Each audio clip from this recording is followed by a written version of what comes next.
ہم نے بہت ہی کم عرصے میں ماشاءاللہ 6-7 سال کے اندر ہی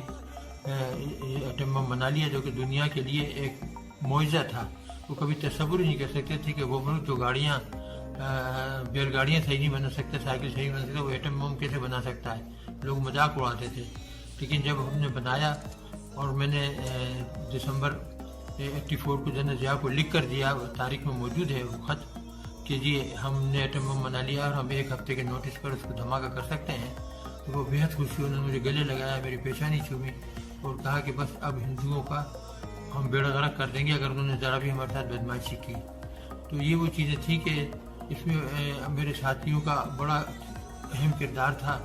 میری رہنمائی تھی، صبح سے شام تک ہم کام کرتے تھے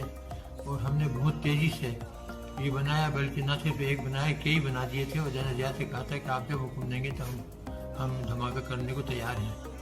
اور اس کے بعد ہندوستانیوں نے جب 98 کے اندر 11 مئی کو دھماکے کیے تو پھر نواز شریف صاحب وزیر اعظم تھے، ان سے کہا، مشاہد حسین سید تھے تو ان سے، وہ بڑے پیارے دوست تھے میرے، تو ان سے کہا کہ جی ہمیں چاہیے کہ ہم بھی دھماکہ کر دیں۔ تھوڑی بہت ہچکچاہٹ تھی، لیکن ملک کا مفاد جو تھا وہ سب کو عزیز تھا اور یہ فیصلہ ہوا کہ دھماکہ کر دیا جائے۔ اور پھر ہم نے ہندوستان کے 5 کے بدلے 6 دھماکے کر دیے اور ان کا منہ ہمیشہ کے لیے بند کر دیا۔ اس سے چند دن پہلے یعنی اپریل میں ہم نے لانگ رینج میزائل بنائی تھی، جو کہ 1500 کلومیٹر جا سکتی تھی اور یہ ایٹم بم لے کے جا سکتی تھی، اور ہندوستان کے ہر شہر کو ہم 5 منٹ سے لے کے 10 منٹ کے اندر اڑا سکتے تھے، دہلی ہو، بامبے ہو، وغیرہ وغیرہ سب۔ تو اللہ تعالیٰ کا شکر ہے، ہم نے پاکستان کو ناقابل تسخیر